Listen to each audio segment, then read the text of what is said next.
ሰላም ጤና ይስጥልን የጣና ቲቪ ተከታታይ ቤተሰቦቻችን እነሆ የሰዓቱን የጣቢያችን ዜና መረጃና ዜና ትንታኔዎችን ይዘንላችሁ ቀርበናል። አክብሮታዊ ግብዣችንን እያስቀደምን በቅድሚያ ማቢቶቹን እናቀርብላችኋለን። በኦህዴድ ብልጽግና የበላይነት የሚመራው የምክክር ጉባኤ በመጨረሻው ቀን ፈርሷል። የአማራ ክልል ተወካዮች የተባሉ ተሳታፊዎች በጫና ምክንያት ስብሰባውን ረግጠው መውጣታቸው ተሰምቷል። ያገዛዙ ደህንነቶች በተሳታፊዎች ላይ የደህንነት አደጋ ደቅነዋል። የውስጥ ምንጮች ያደረሱንን መረጃዎችን ይዘናል።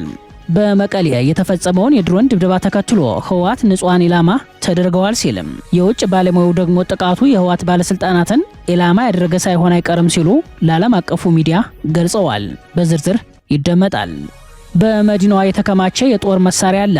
በሰሜኑ ክፍል ጦርነቱ ከተቀሰቀሰ መሃል አገር ላይ ተጨባጭ አደጋ የሚፈጥሩ ኃይሎች መሽገዋል በሚል ስጋት የተደናገጠው አገዛዙ በአዲስ አበባ ከተማ ከፍተኛ ኦፕሬሽን ሊያካሂድ እንደሆነ ምንጮች ጠቁመዋል። በዚህ ኦፕሬሽን እነማን ኢላማ ውስጥ ይገባሉ የሚለውን ጨምሮ በጉዳዩ ላይ ጥብቅ ወታደራዊ መረጃ ይዘናል። የኢትዮጵያ ብር የዓለማችን ደካማው መገበያያ መደብ ውስጥ ተካቷል። የብልጽግናው አገዛዝ በሚከተለው የጦርነት ፖሊሲ የተነሳ የኢኮኖሚ ቀውሱ በከፍተኛ ሁኔታ የተባባሰ ሲሆን የኢትዮጵያ ብር የመግዛት አቅም በከፍተኛ ሁኔታ መዳከሙ ተዘግቧል። በዓለም ዝቅተኛ የመግዛት አቅም ካላቸው ብሮች አንደኛው ስለሆነው የሀገራችን ብር የምንላቸዋለን። እነዚህና ሌሎችን ይዘናል። አሁን ወደ ዝርዝር መረጃዎቹ እናመራለን። በኦህዴድ ብልጽግና የበላይነት የሚመራው የምክክር ጉባኤ በመጨረሻው ቀን ፈርሷል። የአማራ ክልል ተወካዮች የተባሉ ተሳታፊዎች በጫና ምክንያት ስብሰባውን ረግጠው መውጣታቸው ተሰማ። ላለፉት 36 ቀናት ተካሄደ የተባለው በተቃርኖ የተሞላው የምክክር ጉባኤ ተብየው በመጨረሻው ቀን መፍረሱ ተሰምቷል። የጣና ቲቪ የመረጃ ምንጮች እንደጠቆሙት ዛሬ ነሐሴ 14 ቀን 2018 የምክክር ኮሚሽኑ ስብሰባ የተስማሙባቸውን አጀንዳዎችም ለባለ 4000 ተመካካሪዎች ለማቅረብ ጫፍ የደረሰ ቢሆንም ኦህዴድ ብልጽግና የአዲስ አበባ ጉዳይ ላይ ባለመስማማቱና በተወካዮች ላይ ጫና በመፍጠሩ ምክንያት የአማራ ክልል ተወካይ ናቸው የተባሉ በመቶዎች የሚቆጠሩ ተሳታፊዎች ስብሰባውን ረግጠው ወጥተዋል። አሁን ባለው ሁኔታ የአማራ ክልል የማህበረሰብ ተወካዮች በከፍተኛ የደህንነት ስጋት ላይ ወድቀናል። ያለንበትን ሁኔታ የአማራ ሕዝብ ብሎም የኢትዮጵያ ሕዝብና ዓለም አቀፉ ማህበረሰብ ይወቅልን ሲሉ መልእክታቸውን አስተላልፈዋል። እንደ ተሳታፊዎቹ የስጋት ጥቆማ በአገዛዙ የደህንነት ሰዎች በግልጽ ለማፈን ሙከራ ተደርጎም ተሳታፊዎች በጋራ ስለነበሩ ለጊዜው አልቻሉም። አሁንም ኮሚሽኑ በሌለው አቅም ሰውን ከየክልሉ ጠርቶ በኦህዴድ ብልጽግና ወታደሮች አስከብበውናል። ወደ ቤታችን ለመመለስም አስቻይ ሁኔታዎች እየጠበቡ ነው ሲሉ ያሉበትን የደህንነት አደጋ አመላክተዋል። ተሳታፊዎቹ እንደሚሉት እጃችን ጠምዝዘው አዲስ አበባን የኦሮሚያ አካል ካላደረጋችሁ በሚል ማስፈራሪያ ግልጽ የደህንነት አደጋ ውስጥ ገብተናል ሲሉ አሁናዊ የስጋት ሁኔታውን ገልጸዋል። በአዲስ አበባ ጉዳይ እስከ ነገ ጠዋት ድረስ ተለዋጭ ሀሳብ ከሌለ የአማራ ክልል ተወካዮች የተባሉ ተሳታፊዎችም ከምክክር ኮሚሽኑ ብቻ ሳይሆን ከገዢው ፓርቲ ጭምር ራሳቸውን እንደሚያገሉ በዚህ ጉዳይ ላይ በነገው ዕለት መግለጫ እንደሚሰጥ አክለዋል። ብአዴን ብልጽግና አጣብቂኝ ውስጥ የገባበት የአዲስ አበባ አጀንዳ በርካታ አመራሮቹ ከዚህ በላይ ባርነትና ውርደት በቃን የሚል አቋም መያዝ መጀመራቸውን ተከትሎ ህልውናው አደጋ ውስጥ መግባቱ በመሰማት ላይ ነው። የምክክር ኮሚሽኑ 500 አባላት ተስማምተው የፈረሙበትንና ዛሬ ሊጨርሱት የነበረውን የምክክር አጀንዳ ዛሬ የኦህዴድ ብልጽግና ተወካዮች በአዲስ አበባ ጉዳይ ስላልተስማሙ የዛሬው ውይይት ሙሉ በሙሉ ሳይካሄድ ቀርቷል። በጉዳዩ ላይ የወጣው ተጨማሪ መረጃ እንደሚያሳየው የዛሬው ስብሰባ እስካሁን የተስማሙበት ምክረ ሀሳብ ለ4000 ተወያይ ለማቅረብ ነበር። ሆኖም ካገዛዙ ሰዎች በተፈጠረ ጫና የተነሳ ተወያዮች ስብሰባውን ረግጠው መውጣታቸው ነው የታወቀው። ያገዛዙ ምርኩዝ የሆነው የምክክር ኮሚሽኑም የፖለቲካ አመራሩ አስተያየት ይስጥበት በማለት በጉዳዩ ላይ የብልጽግናው አለቃ እንዲወስኑበት አቤት ማለቱ በመረጃው ላይ ተመላክቷል።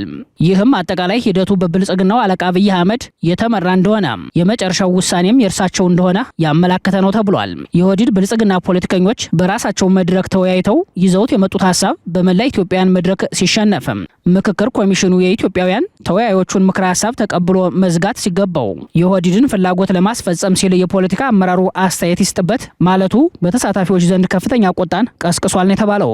በምክክሩ ሂደት የገዢው ፓርቲ አባላት ጭምር በአዲስ አበባ ጉዳይ ከኦህዴድ ብልጽግና በተቃራኒ አቋም መያዛቸውን ተከትሎ እንደ ጸጋዬ አራርሳ ያሉ ጽንፈኛ ኃይሎች የኦነግ ጦር አዳራሽ ውስጥ ገብቶ ይገላቸዋል በሚል በአደባባይ ዛቻ ማሰማታቸው ይታወሳል።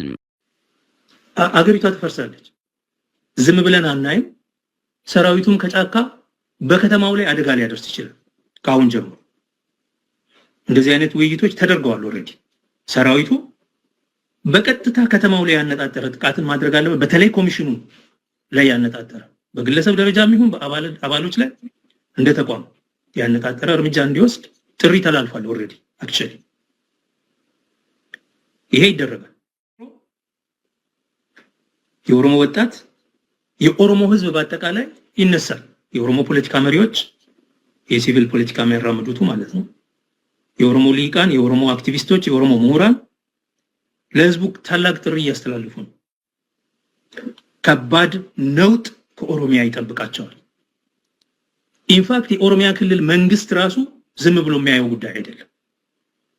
የኦሮሚያ ክልል መንግስት የሽመልስ አብዲሳ መንግስት ዝም ብሎ የሚያየው ጉዳይ አይደለም። የዘወትር የጄኖሳይድ ናፋቂ በሆነው የኦሮሚያ ሚዲያ ኔትወርክ ኦኤምኤን እየቀረቡ የጥላቻ ትርክት በመንዛት የሚታወቁት ዶክተር ጸጋዬ አራርሳ ነሐሴ 4 2018 ከጣቢያው ጋር ባደረጉት ቃለ ምልልስ አዲስ አበባ ከተማን ኦላ በሚባለው የኦነግ ታጣቂ ኃይል ለመውረር እና ለማጥቃት የሚደረግን ጄኖሳይዳዊ እንቅስቃሴ የሚያበረታታ እንዲሁም የኢትዮጵያም ሆነ የአዲስ አበባ ህዝብ ሀሳቡን በነጻነት እንዳይገልጽ የሚያሸማቀቁ ዛቻዎችን በስፋት መሰንዘራቸውን ተከትሎ ይህንኑ ሀሳብ ኦህዴድ ብልጽግና በራሱ መንገድ እየተገበረው እንዳለ በዛሬው ዕለት ታይቷል። አገዛዙ በበላይነት ሲመራው በቆየው የምክክር መድረክ ዓላማውን ማሳካት ባለመቻሉ የአዲስ አበባን ጉዳይ በቀጣይ ከምክክር ኮሚሽን ውጭ ሌላ አካል ይየውሊል እንደሚችል ተገምቷል። በምክክሩ አደረጃጀት የሌለ የክልል ፕሬዝዳንቶችና የከተማ ከንቲባዎች እንዲሁም ሽማግሌዎች ተሰብስበው በአዲስ አበባ ጉዳይ ይወስኑልኝ ወደሚል አይን ያወጣ የፖለቲካ ውሳኔ እንደሚሻገር የሚጠቁሙት የጉዳዩ ተካታዮችም በየትኛውም ሁኔታ አዲስ አበባ ላይ የያዘው አቋምና ፍላጎት ተፈጻሚ ሊሆን እንደማይችል ይገልጻሉ።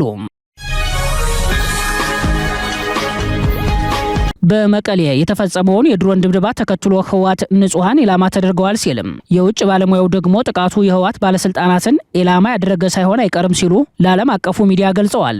ዛሬ ነሐሴ 14 ቀን ከረፋዱ 5:05 ላይ በመቀሌ ሁለት የተለያዩ ቦታዎች የድሮን ጥቃት መፈጸሙን ተከትሎ በጉዳዩ ላይ ቢቢሲ፣ ዶቼ ቬለ፣ ኤኤፍፒ የመሰሉ ዓለም አቀፍ ሚዲያዎች ዘገባ ሰርተውበታል። በጉዳዩ ላይ የወጡ መረጃዎች በሁለት ጽንፍ የቆሙ ሲሆን ህወሓት ጥቃቱ የተፈጸመው በንጹሃን መኖሪያ ቤቶች ላይ ነው ሲልም የብልጽግና የፕሮፓጋንዳ ክንፍ በበኩሉ መቀሌ የሚገኘውን የአየር መቃወሚያ ስርዓት ወይንም ራዳሩን ኢላማ ያደረገ ነው ሲሉ ዘግበዋል። በህወሓት የሚመራው የኮሚኒኬሽን ቢሮ በጉዳዩ ላይ መግለጫ ወጣ ሲሆን ሌሎች የህወሓት ከፍተኛ ባለስልጣናትም ለኤፍፒ ዜና ወኪል አረጋግጠዋል። የህወሓት ምክትል ሊቀመንበር አቶ አማኑኤል አሰፋ ለፈረንሳይ ዜና ወኪል ኤፍፒ ዛሬ ረፋድ ላይ በመቀሌ ከተማ የድሮን ጥቃት መፈጸሙን በማረጋገጥም ጥቃቱ የመኖሪያ አካባቢን ኢላማ በማድረግ የተፈጸመ ነው ሲሉ የብልጽግናውን አገዛዝ ከሰዋል። የክልሉ ኮሚኒኬሽን ቢሮ ዛሬ ሐሙስ ነሐሴ 14 ቀን 2018 ዓ.ም እኩለ ቀን ላይ በወጣው መግለጫ በመቀሌ ከተማ የተለያዩ አካባቢዎች በተፈጸመ ድሮን ጥቃት ከ13 ሰዎች በላይ ጉዳት እንደደረሰባቸው ገልጾ ለጥቃቱ የፌዴራል መንግስቱን ተጠያቂ አድርጓል። የብልጽግናው አየር ኃይልም ሆነ ሰራዊቱ በመቀሌ ከተማ ተፈጸመ ስለተባለው የድሮን ጥቃት ይህ ዜና እስከተጠናቀረበት ሰዓት ድረስ ያሉት ነገር የለም። ቢቢሲ ተፈጸመ ስለተባለው ጥቃት ከገለልተኛ ወገን ማጣራት እንዳልቻለ በዘገባው አመላክቷል። የህወሓት ኮሚኒኬሽን ቢሮ መግለጫ እንደሚለው አንደኛው ጥቃት በመቀሌ ከተማ ሐውልቲ ክፍለ ከተማ ሞሞና ጣቢያ ቀጠና 27 ዕዳ ማርያም አካባቢ በሚገኙ መኖሪያ ቤቶች ላይ ተፈጽሟል። መግለጫው አክሎም በጥቃቱ 13 ሰዎች ከባድና ቀላል ጉዳት ደርሶባቸው ለሕክምና ወደ ሆስፒታል መወሰዳቸውን ገልጿል። ሁለተኛው ጥቃት ደግሞ በኮሃ አካባቢ መፈጸሙን ገልጾ በዚህ ጥቃት ምክንያት የደረሰ ጉዳት እንደሌለ ተናግሯል። መግለጫው የከተማዋ ነዋሪዎች ተጨማሪ ጥቃቶች ሊፈጸሙ ስለሚችሉ ጥንቃቄ እንዲያደርጉ መልእክት አስተላልፏል። በህወሓት የሚመራው የትግራይ ቴሌቪዥን ዳዕሮ በተባለው አካባቢ የተፈጸመው የድሮን ጥቃት በአቅራቢያው የነበሩ እናትና ልጅ ላይ ጉዳት ማድረሱን ዘግቧል። የድሮን ጥቃቱ በመኖሪያ ቤት ላይ ያደረሰው ጉዳትና ሰላማዊ ሰዎች ሕክምና ሲደረግላቸው የሚያሳይ ምስል አጋርቷል።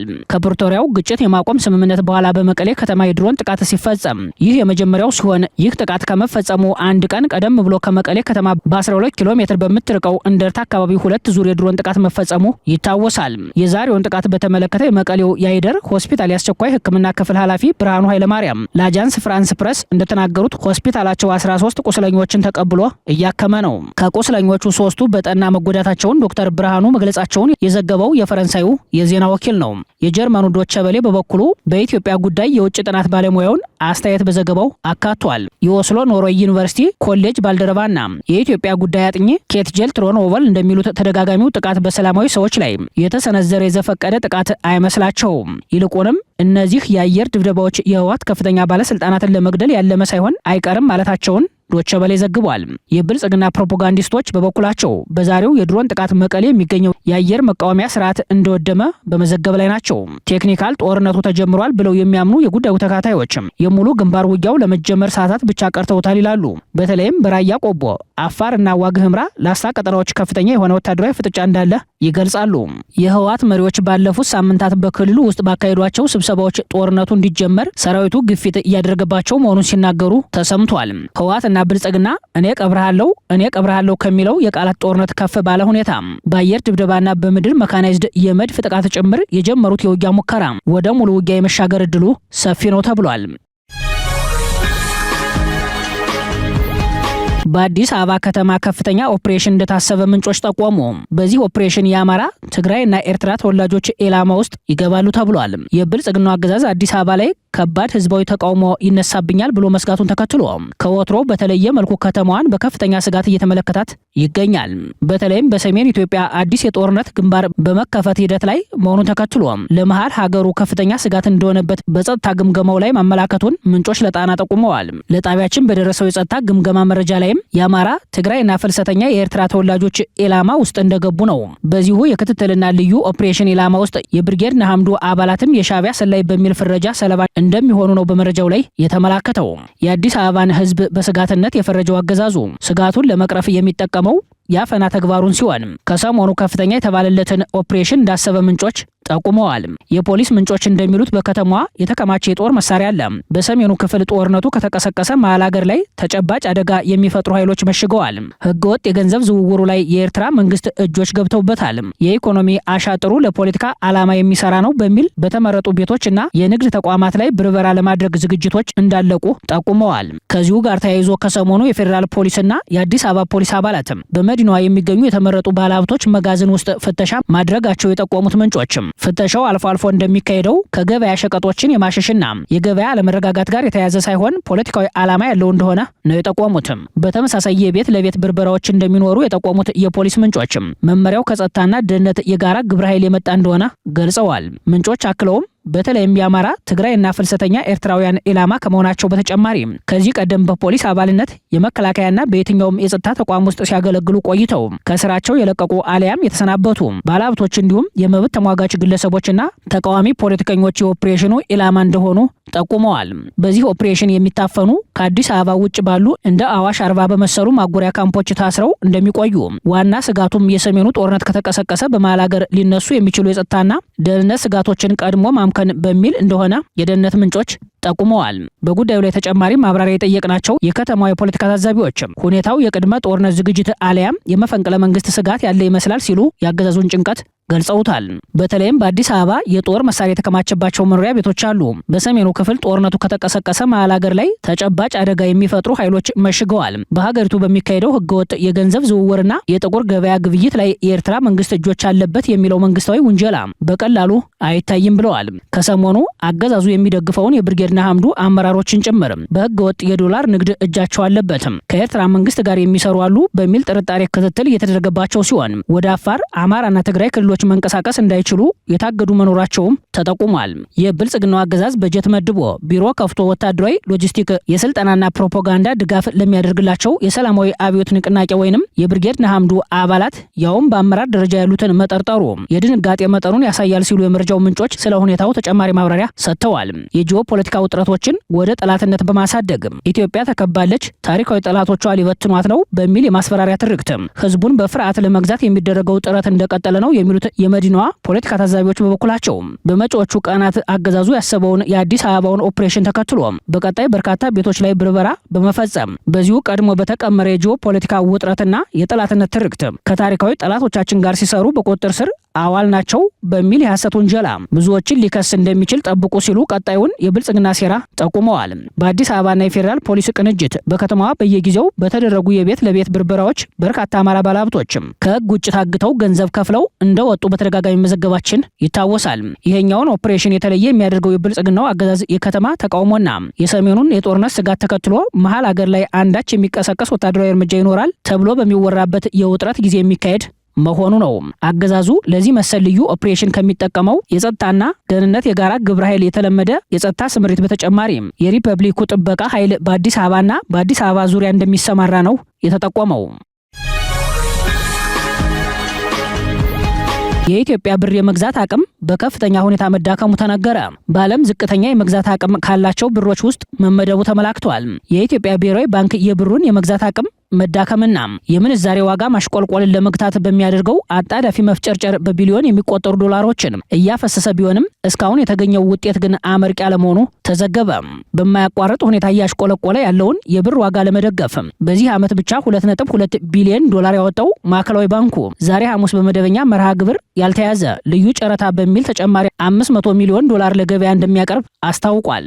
ይሁን እንጂ በሀገር ውስጥ ጦርነት፣ በቀጠናዊ ውጥረት፣ በነዳጅ ዋጋ መናር በኢትዮጵያ ኢኮኖሚ ላይ እየተፈጠረ ካለው ከፍተኛ ጫና አንጻር ባንኩ እያደረገ ያለው የዶላር ጣልቃ ገብነት የብሩን የቁልቁለት ጉዞ ሊያቆመው አልቻለም። ብሉምበርግ ከሚከታተላቸው 23 የአፍሪካ ሀገራት ገንዘቦች አንጻር ባለፈው አንድ ዓመት እጅግ ደካማ አፈጻጸም ያሳየው የኢትዮጵያ ብር በዚህ ዓመት ከዶላር አንጻር የ3.2 በመቶ የዋጋ ቅናሽ በማሳየት 1 ዶላር ወደ 162 ብር ገደማ ደርሷል። ከዚህም የባሰ በመደበኛው የውጭ ምንዛሬ ገበያ ውጭ በጥቁር ገበያ 1 ዶላር በ180 ብር አካባቢ እየተመነዘረ ሲሆን ይህም ከመደበኛው የምንዛሬ ተመን በ15 በመቶ ብልጫ አለው። በቅርቡ የኢትዮጵያ ብሔራዊ ባንክ ለገበያ ያቀረበው የዶላር ጨረታ ከቀረበው መጠን 4 እጥፍ የሚበልጥ የግዢ ጥያቄ መስተናገዱ ሀገሪቱ ምን ያህል የከፋ የውጭ ምንዛሬ እጥረት ውስጥ እንደምትገኝ አሳይቷል። የብልጽግናው አገዛዝ በሚከተለው የጦርነት ፖሊሲ የተነሳ የኢኮኖሚ ቀውሱ በከፍተኛ ሁኔታ እየተባባሰ ሲሆን የኢትዮጵያ ብር የዓለማችን ደካማው መገበያያ መደብ ውስጥ ተካቷል። ወደፊትም የብልጽግናው አገዛዝ በስልጣን ከቀጠለ ሀገሪቱን ከብድር ስለማያወጣት የብር አቅም ዋጋ ቢስ ሆኖ እንደሚቀጥል ብሉምበርግ በቀደመ ዘገባው ማስነበቡ ይታወሳል። የኢትዮጵያ ብር ዋጋ በ2025 እና በ2026 አጋማሽ ድረስ ባሉ ጊዜያት ከአሜሪካ ዶላር አንጻር ዋጋው በ15 በመቶ በማሽቆልቆሉ የዓለማችን ደካማው መገበያያ መደብ ውስጥ መካተቱን አመላክቷል። የኢትዮጵያ ብር በአሁኑ ወቅት ከአርጀንቲናው ፔሶ እና ከቱርኩ ሌሬ ቀጥሎ በዓለም ደካማው መገበያያ ገንዘብ መሆኑን ይፋዊ መረጃዎች ያመላክታሉ። የብር ዋጋ ወደፊትም ኢትዮጵያ የውጭ ዕዳዋን ማሸጋሸግ ከመቻሏ ጋር የተሳሰረ ሆኖ እንደሚቀጥል የምጣኔ ሀብት ባለሙያዎች ይናገራሉ። ጦረኛው የብልጽግናው አገዛዝ ዕዳ ክፈል ሲባል ሌላ ዕዳ ለመጨመር የሀገሪቱን 3.5 ቢሊዮን ዶላር ብር መልሶ ለማዋቀር ከወራት በፊት ከአበዳሪዎች ኮሚቴ ጋር መደራደሩ ይታወሳል። በአሁኑ ሰዓት መደበኛው የ1 ዶላር መግዣ ዋጋ 160 ብር ሲሆን በትይዩ ገበያ ደግሞ ወደ 180 ብር አሻቅቧል። ይህም አሁን ያለውን የሸቀጦች ዋጋ ውድነት ከዚህ በባሰ ያባብሰዋል ተብሏል።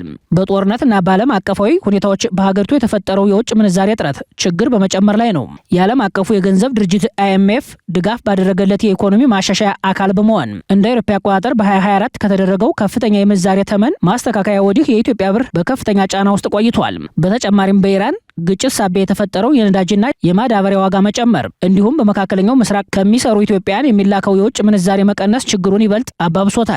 ኢትዮጵያ በነዳጅ አስመጭነት ላይ በእጅጉ ጥገኛ በመሆኗ የዓለም አቀፍ የኃይል ዋጋ መጨመር በምንዛሬዋ ላይ ከባድ ጫና ያሳርፋል። ኢትዮጵያ ከወርቅ የውጭ ንግድ ከፍተኛ ገቢ እያገኘች ቢሆንም ማዕከላዊ ባንኩ በገበያው ላይ የሚያደርገው ተደጋጋሚ ጣልቃ ገብነት የውጭ ምንዛሬ ክምችቷን አደጋ ላይ እየጣለው ይገኛል። በሌላ በኩል ደግሞ አገዛዙ ለነዳጅ ድጎማ የሚያወጣውን ተጨማሪ ወጪ ጨምሮ በተለያዩ ተያያዥ ምክንያቶች ከሐምሌ ወር በጀመረው የበጀት ዓመት የሀገሪቱ የበጀት ጉድለት ይበልጥ ሊሰፋ እንደሚችል ተጠቁሟል። ክቡራትና ክቡራን ቤተሰቦቻችን ለሰዓቱ የሰነዱት መረጃዎቻችን የተከታተላችኋቸውን ይመስሉ ነበር። አብራችሁን ስለቆያችሁ ልባዊ ምስጋናችን ይድረሳችሁ እያልን የጣና ቲቪ ወቅታዊ ዜናዎች፣ ትንታኔዎችና ልዩ ልዩ ፕሮግራሞችን ደርሷችሁ ቻናላችን ሰብስክራይብ በማድረግ ቤተሰብ ይሁኑ። በተሳትፎ ሚዲያውን እንዲያጠናክሩ ጥሪያችንን እናቀርባለን። ጣና ቲቪ ከሀቅ ጋር